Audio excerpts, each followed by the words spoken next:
മോടെ wedding anniversary എന്നൊന്ന് mock അറിഞ്ഞുകൂടായിരുന്നോ? ഞാനത് ഓർത്തില്ല. ഉണ്ണിക്കും അറിയത്തില്ലായിരുന്നോ? അറിഞ്ഞാലും അയാൾ പറയത്തില്ല.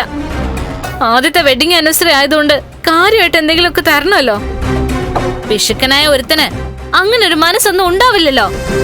അല്ലെങ്കിൽ തന്നെ എനിക്ക് ഇനി ഒന്നും വേണ്ട. ആദ്യ വിവാഹ വാർഷികത്തിന് മുമ്പ് തന്നെ ഏതാണ്ട് ബന്ധം പിരിഞ്ഞ പോലെ തന്നെ ആയല്ലോ.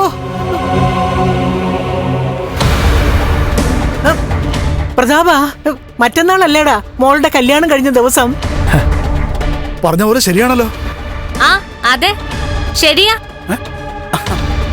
അവർക്ക് വെഡിങ് ആനിവേഴ്സറി ഉണ്ട്, എനിക്കതില്ല. അതാ ഈ കല്യാണം കഴിഞ്ഞതുകൊണ്ട് ആകെയുള്ള ഗുണം.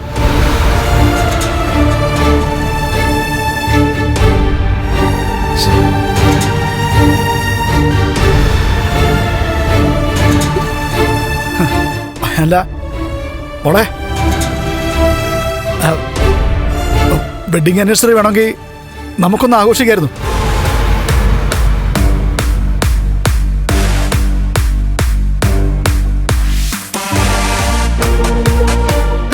ആഘോഷിക്കേ ആഘോഷിക്കേ, നിങ്ങൾ എല്ലാവരും കൂടി ആഘോഷിക്കേ. ഞാൻ അതിന് കാണത്തില്ല എന്ന് മാത്രം. ഉണ്ണിയാണോ ഇത് വിളിച്ച് മോളോട് പറഞ്ഞേ? അതെ, ഉണ്ണി തന്നെ. രാവിലെ എഴുന്നേറ്റപ്പോ തന്നെ എന്നെ ഇതും പറഞ്ഞ അയാള് വിളിച്ചത്. അപ്പോ അവന് സ്നേഹമുണ്ട്. ഒന്ന് ചുമ്മാ ഇരിക്കടാ. നീ അടുക്കളയിലോട്ട് നീ നോയിക്കേ. ഒരുത്തി അവിടെ പലഹാരങ്ങളൊക്കെ വറുത്തു കോരുവാ. അതെന്തിനാണെന്ന് ചോദിച്ചപ്പോ അവളാ പറഞ്ഞത് മറ്റന്നാള് വെഡിങ് ആനിവേഴ്സറി ആന്ന്. എന്താ ആ ഉണ്ണി ഇതുവരെ ഒന്ന് വിളിച്ചു പോലുമില്ല. പിശുക്കുള്ളവര് ആഘോഷങ്ങളെ പറ്റുന്ന ഓർക്കത്തില്ല അച്ഛാ. ഓർത്താലും അത് മറ്റുള്ളവരെ ഓർമ്മിപ്പിക്കത്തില്ല അച്ഛാ. അതേസമയം അയാളുടെ ചേട്ടൻ ഇതൊക്കെ ഓർക്കും.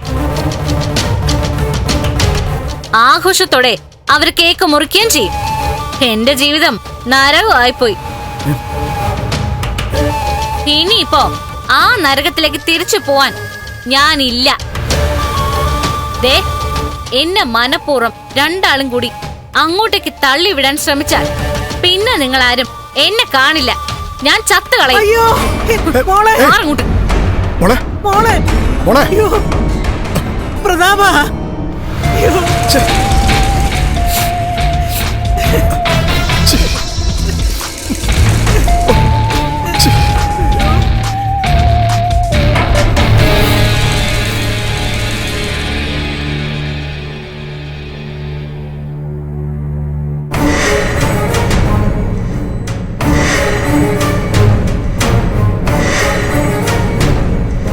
എടാ, നീ എന്താ ഈ എഴുതിക്കൊണ്ടിരിക്കുന്നെ? ഓരോരോ കണക്കെഴുതിയ അമ്മ. എടാ, നീ ഭൂലോക പിശുക്കനാണെന്ന് എല്ലാവർക്കും അറിയാം. അങ്ങനെ പിശുക്കി പൈസ സമ്പാദിച്ചിട്ടേ എന്താടാ കാര്യം? വരവും ചെലവ് എഴുതി വെച്ചു കഴിഞ്ഞാ ജീവിതത്തിന്റെ കണക്ക് തെറ്റൂടാ. ദേ, ആദ്യം പിണങ്ങിപ്പോയ പെണ്ണിനെ എങ്ങനെയെങ്കിലും തിരിച്ചു വിളിച്ചോണ്ട് വരികയാ വേണ്ടത്. അതിന് ഞാൻ എന്താ അമ്മ വേണ്ടേ? അവളെ ഇപ്പൊ ഒന്ന് വിളിച്ചാ പോലും അവൾ എടുക്കത്തില്ല. അങ്ങനെ എടുക്കാതിരിക്കുമ്പോ ഇനി വിളിക്കണ്ടെന്നും പറഞ്ഞ് നീ മടി പിടിച്ചിരിക്കല്ല വേണ്ടത്. ഇടയ്ക്കും മുറയ്ക്കും വിളിച്ചോണ്ടേയിരിക്കണം. എടാ, എങ്കിലേ പെൺകുട്ടികളുടെ പിണക്കം മാറി കൂടെ വരാൻ തയ്യാറാവൂ. മൊബൈല് കയ്യിലിരിക്കല്ലേ, പിന്നെന്താ ഒന്ന് വിളിച്ചാല്? ശരി അമ്മ വയ്ക്കോ, ഞാൻ വിളിച്ചോളാം.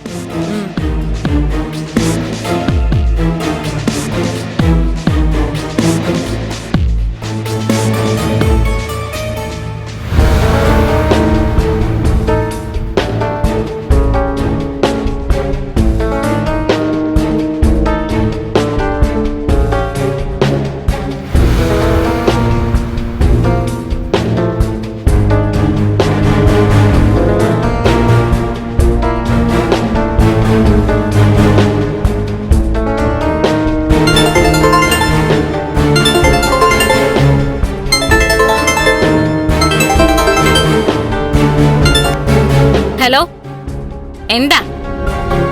ഓ, ഇപ്പോഴെങ്കിലും ഒന്ന് എടുത്തല്ലോ. എന്താ വിളിച്ചത്?